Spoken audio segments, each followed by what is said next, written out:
So, this is Team Berserk Talk number 6, and we're here talking about the Carta Magica Regionals. And the big question, did it really matter? Like, the top winners, we're not taking it away from if people won, but this is the only tournament that's actually between sets. So, the ban list is implemented, but there is no set 14 yet. So, will these decks stick that got their tops, or will everything be shaken up once we get our set 14 tournaments going? So to start this off, I will give it over to Armando because I know he has some things to say about those decks.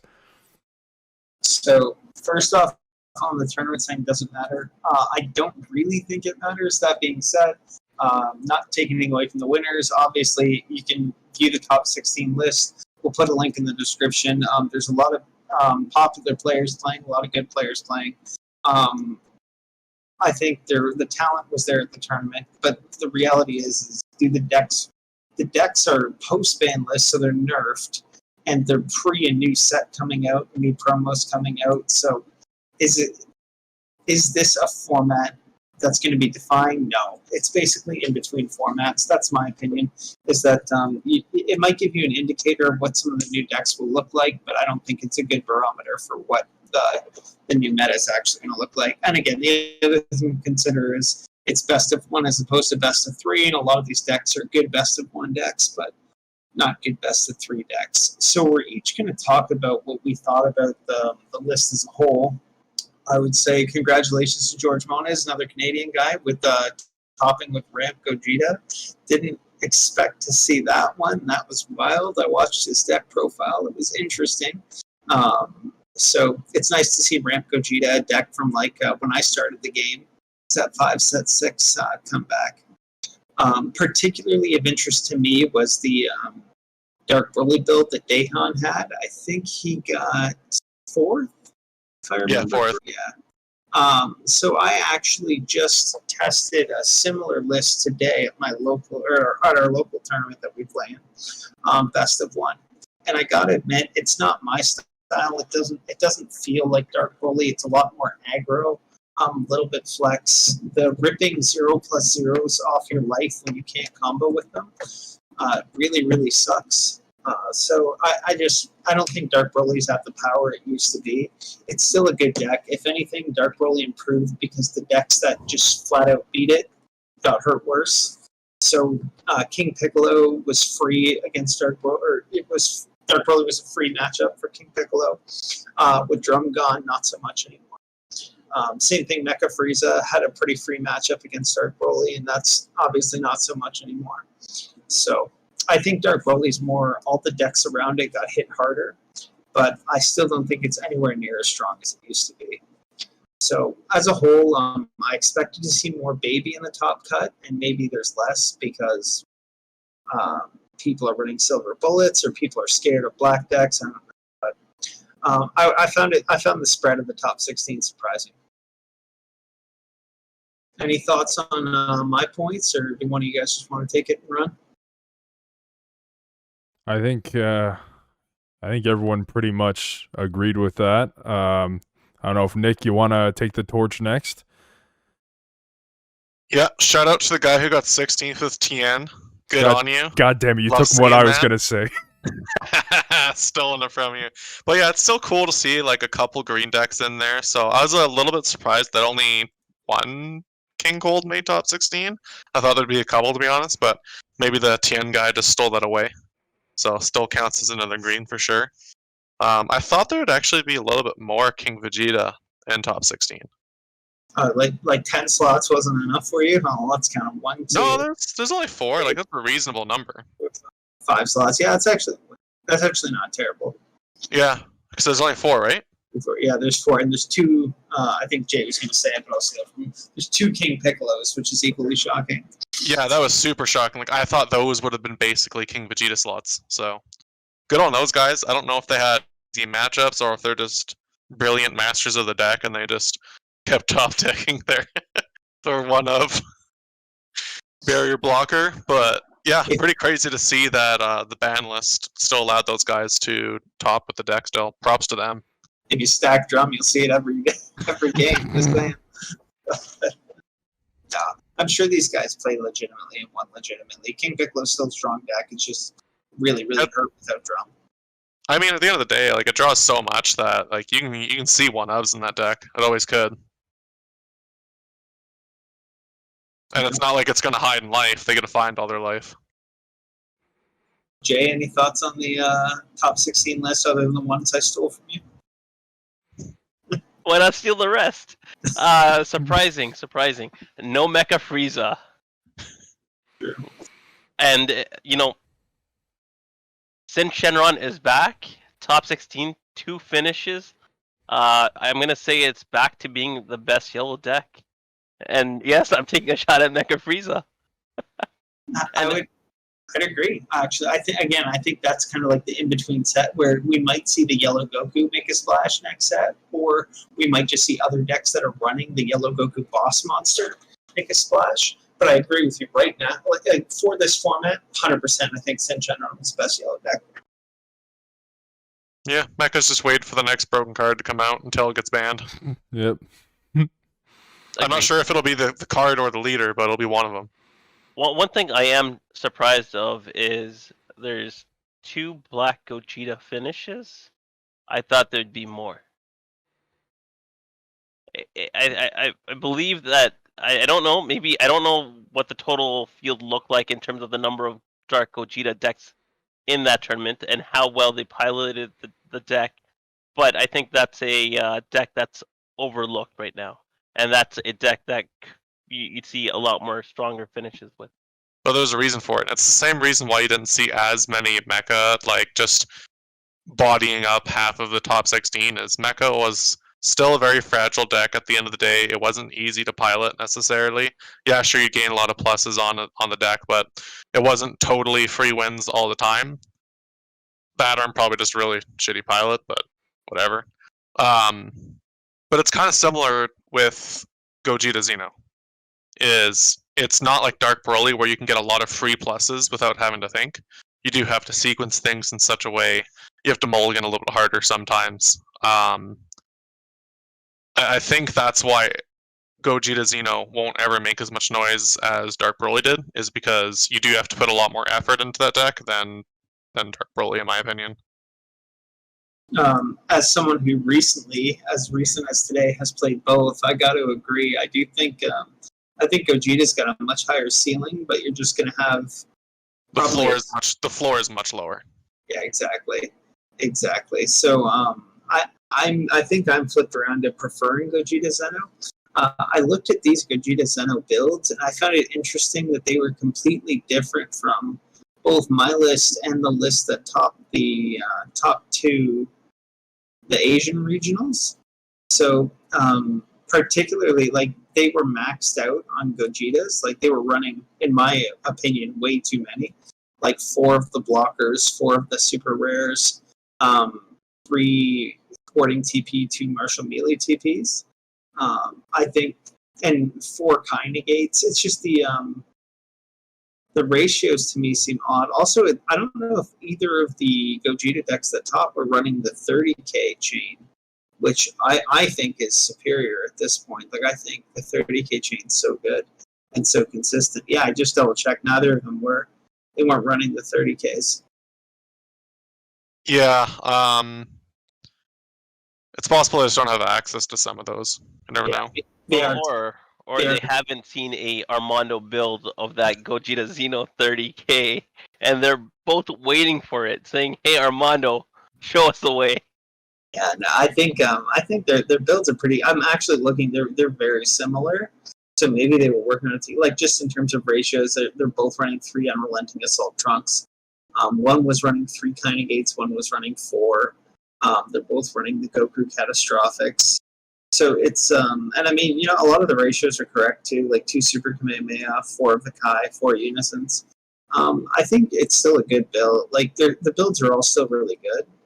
It's just, I was surprised to see so much variance. Normally, like, we start seeing solve lists. So to me, that's just more evidence that Gogeta Xeno isn't even quite solved yet. And it still has a lot of room to grow and explore. I mean, even our 2 lists, which are run very different, I like I like going a little more aggro. You like going a little more control route, and they're both built around those two preferences. So I'm sure those two gentlemen that topped also have, their preferences and how they want to play the game. So it seems like they really like the boss monsters and kind of sitting back to be able to play them later in the game. And in best of one, not everyone's going to be main. Actually, yeah, almost nobody's. It's not even popular around Mechikabura anymore. Yeah. No, I agree. And I think Mechikabura is a side card now, which is hilarious. Oh yeah, that would just murder Gogeta. Half your So- deck can't be used. Tossing it over to Lucas, any key lists that popped out to you or anything you found surprising? Honestly, the only one was Tien. That was literally the only one, and Nick took it from me. Because I saw Tien, that was a green deck that I was playing. I somehow pushed myself into being a green player the last, Battle Evolution and King Cold, because they were both weird decks that actually were semi-functional. Well, King Cold a lot more than semi-functional, but Tien.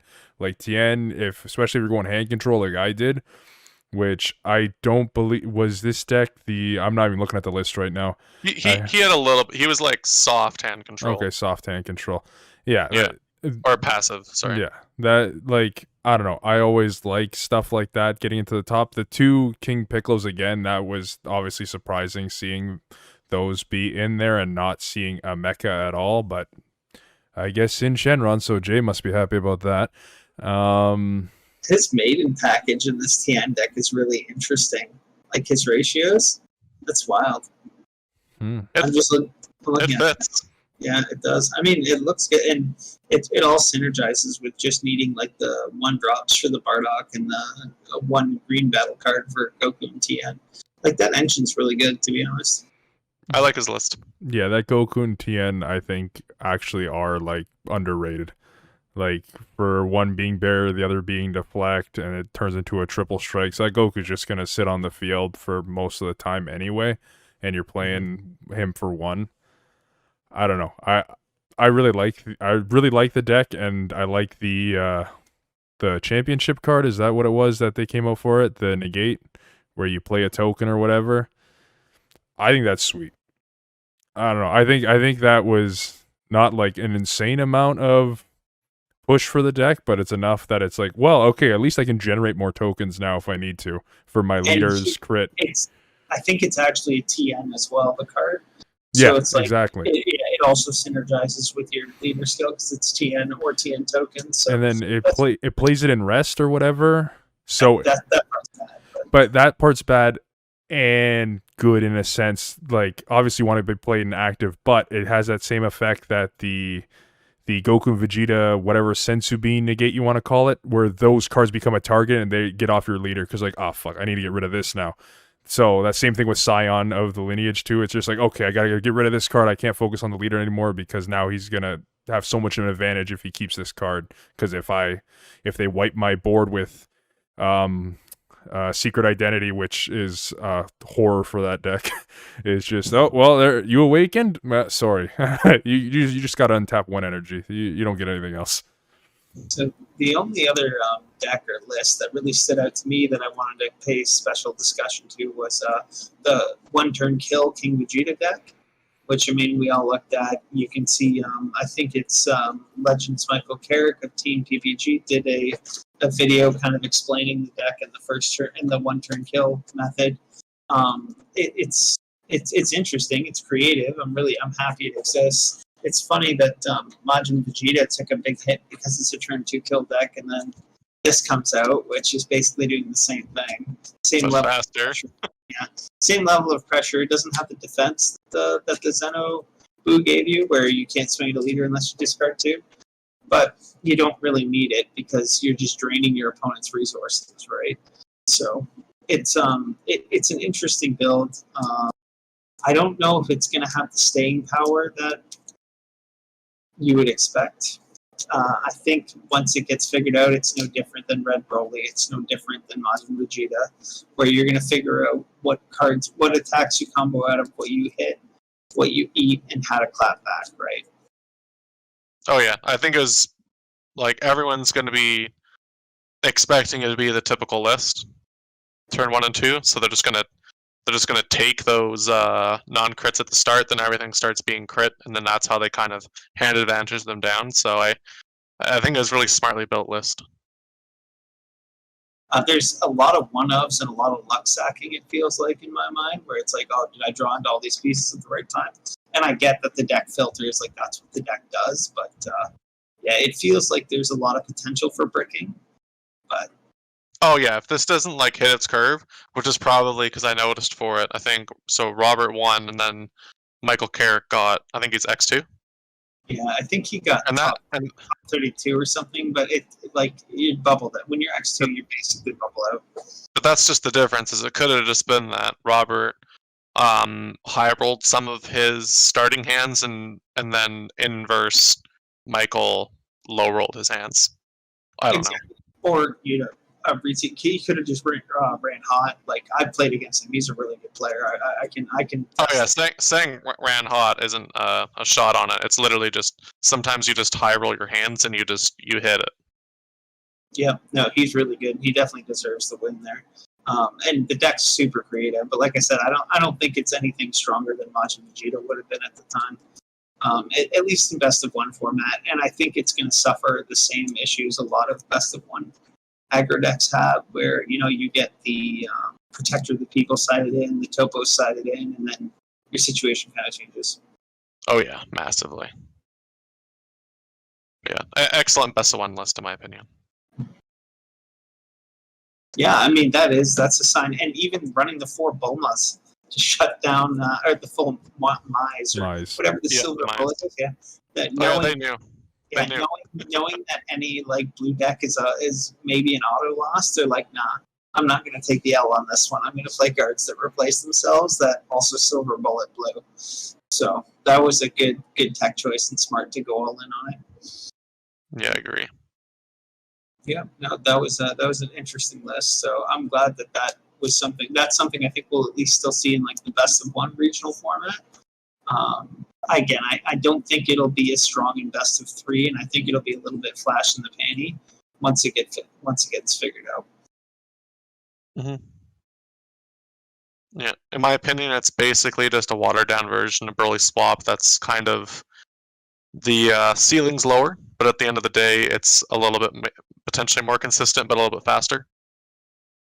In an unrelated note, I'm in the market for 2 more Vegeta switching gears, so if anyone has those and wants to give me a homie discount. I only pulled the Gokus, so sorry. You want the shittier ones? I got those. Exactly. I'll just run a budget belt. Yeah. Just doesn't draw. Whatever's in my hand is in my hand for the game. Right. Sounds right. Yeah. So it's sad that it's a format, like I said, that we don't get for very long because of the ban list changing, the set coming out. I'm really excited to start new set decks. If you're not aware, we're all Canadian players, and in Canada we got our set delayed, so we're getting it this Friday, which is kind of disappointing, but I'm sure you'll see us start talking about testing with new deck builds in the next couple of weeks. But other than that, we have a special shout out to Lucas. He topped our 3-mana locals this week with his King Cold deck. Trying to convince him to do a King Cold profile later, but hopefully I'll he end does. up doing it. I'll end up doing it. He said it here. Now I got a gun to my head, so I got to do it now. Exactly, because I want that. He's had multiple tops with King Cold. I don't think it was just the one time. I think this is like tops. 4th or 5th like in the season. In the season, I won't get a thwarting. I'll get another fucking shield in my promo, but guaranteed. It's guaranteed. Don't worry. I opened 2 of those this morning. Oh, God. The art and foil shield is dope. All right, It is. I got my playset now. I'm good. It's sure, but like I just have 1 thwarting. I don't even have an uncommon thwarting. I'm just like everything I pull is chilled or switching, like Goku switching gears, all the stuff that is just like I can't even get Android 16. Like at least that one, I like the art of the winner one too. Like him screaming, like that's cool, but nope. Oh, chilled. Okay, what? I don't even know what the other one is. It's is it a red card for the 4th one? Chill. Okay, there's chilled. There's Vegeta thwarting. There is Android 16. Bojack. That's it. Haven't got Bojack either. Bojack one's pretty cool. Actually, the art's good on it. Yeah. And when Agents of Destructions comes back, that's what I'm gonna play. There you go. I've pulled 4 of each, and I've pulled 2 of the 16s. Other than that, not a lot of news for us to talk about. Unfortunately, there's no anniversary box reveals. That's all really late. So I just want to see what these sleeves look like. The sleeves are usually mint. 6 more days. Or 5? I One hope of the they 2. up the quality on the sleeves a little bit. yeah, I'm not counting on it. I'm actually using the old Jiren sleeves from my new Jiren deck coming in next week. So There you go. anniversary box Jiren sleeves, they look so good. I'm gonna pull them out actually. I mean, once you do an oversleeve, it's all the same anyways. Exactly. Mine are oversleeved, but yeah, they're very the foiling on the sleeves is still so. Boom. Yeah, I think that's it for what we got today. Sorry if this one's a little shorter, a little less detailed than we like to be, but Yeah, easier to Anybody else? watch. Forward to Lucas's deck list. yeah. Closing thoughts, closing comments. Anybody? Just let's I'm- get these I'm this awaiting- F14 stuff. Like I've just been waiting, especially this starter deck Vegeta. That seems mint, so waiting for that, and of course, like the weird stuff like Black Sin Shenron, and you're talking about Jiren. That's what I want to see. I want to see what this list looks like with the Jiren. Because evolving on your opponent's turn, I don't know. I'm the guy who likes weird stuff, and that's definitely something that's weird. If you want to see a subpar list, I'll send you mine. And Oh, of course. That's all the lists better be subpar. That's what we're going for here. That's how you start off a set right. that's what we aim for exactly. All right. Other than that, thanks for watching, viewers, and I hope you guys have a great day. Be kind to one another, because the world needs more kindness in it. That's my thought of the day. Thought of the day, right there. True that. Have a good night. See you guys. Bye.